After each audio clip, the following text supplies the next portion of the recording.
the 100. The world lead, 9.82 by Oblique Seville. The Jamaican who won the world title last year in Tokyo. He is the world champion. He'll go in lane 7. There's Ajay of Nigeria, the NCAA champion from 3 weeks back. He's the world number 2 this year, best of 9.84. There is Seville. He'll be 3 lanes away from Ajay, the youngster.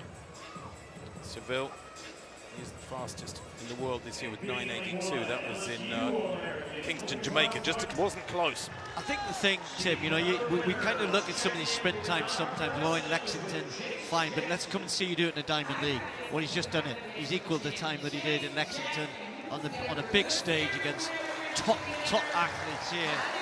So he's Wagwan, my Jamaican family, and once again welcome back to the Yardie Reacts. If it is for the first time you are checking me out, kindly subscribe, like and share to my YouTube channel. And to my returning subscribers, I do want to say thank you very much for the love and support you are always giving unto me. Whereby today, guys, we dive in onto this amazing athlete, or rather Olympic championship, and whereby our video features the men's 100-meter race at the 2026 Diamond League in Eugene, whereby the competition highlights an emerging star on top-tier sprinters battling for the win.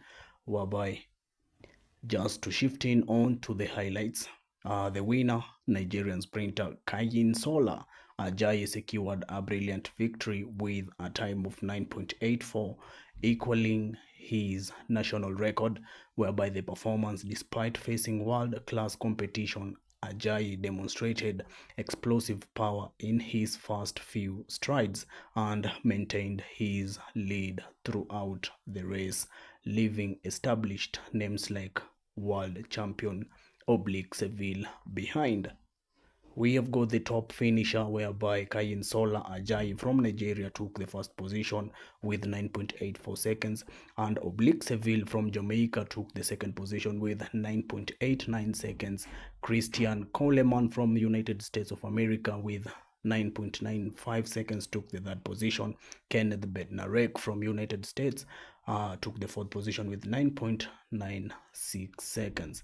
And by the event saw high stakes action with Oblique Seville, whereby the reigning world champion entering a favorite with a world leading time of 9.82 seconds. And here we just want to praise Ajay business-like approach, powerful build, and his ability to transition quickly into top speed on the big stage.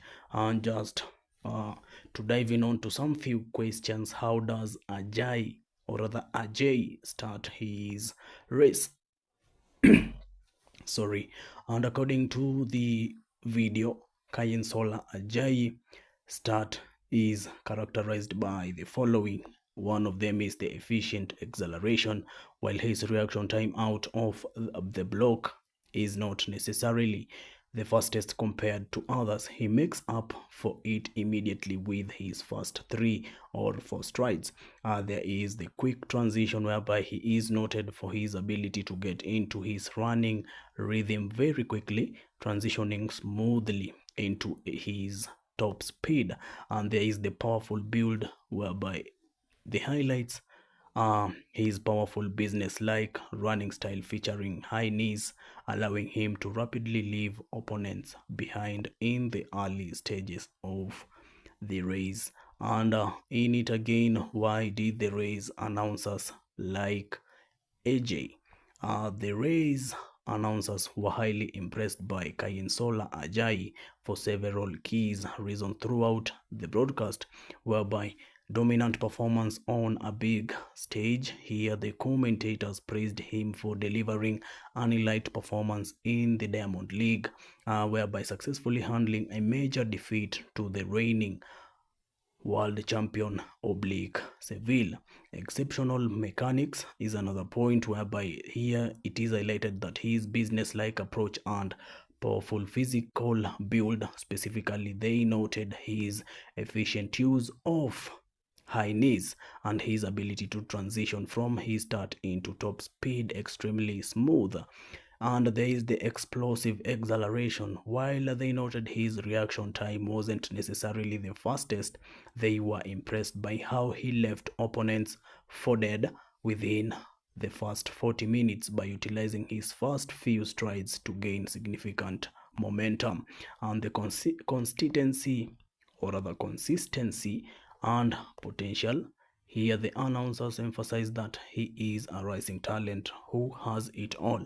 By equaling his own national record with a 9.84 seconds, he proved his consistency and suggested that there is more to come from him in the future. So you better watch out for these young man.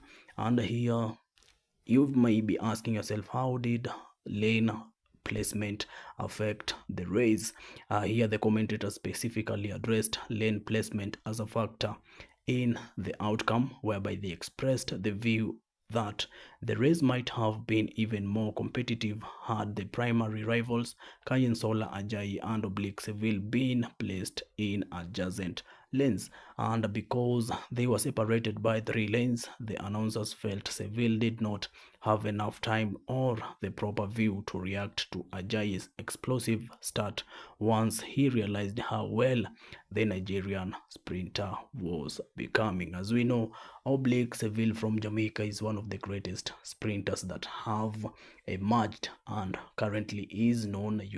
He has got a history on providing the gold medals and other certain medals for Jamaica when it comes to the track and field. So definitely we need to give him his respect and congratulate him, giving him a round of applause, mainly because I know him and I have experienced his performances while in the track field, and he usually does his best.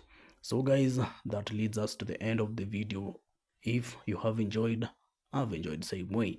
So guys, let's come around, share our thoughts through the comment section so we can get to interact and know what you think, and mainly because your opinion does matters to us every day. Thank you very much guys for following up the video with me. I was your host, Yadi Reacts. If you haven't yet subscribed to my channel, kindly subscribe, like and share to my YouTube channel. And to my returning subscribers, I'd want to say thank you very much for the love and support you are always giving unto me. Always remember to link me up through my next videos. All I'd want to say is peace out there.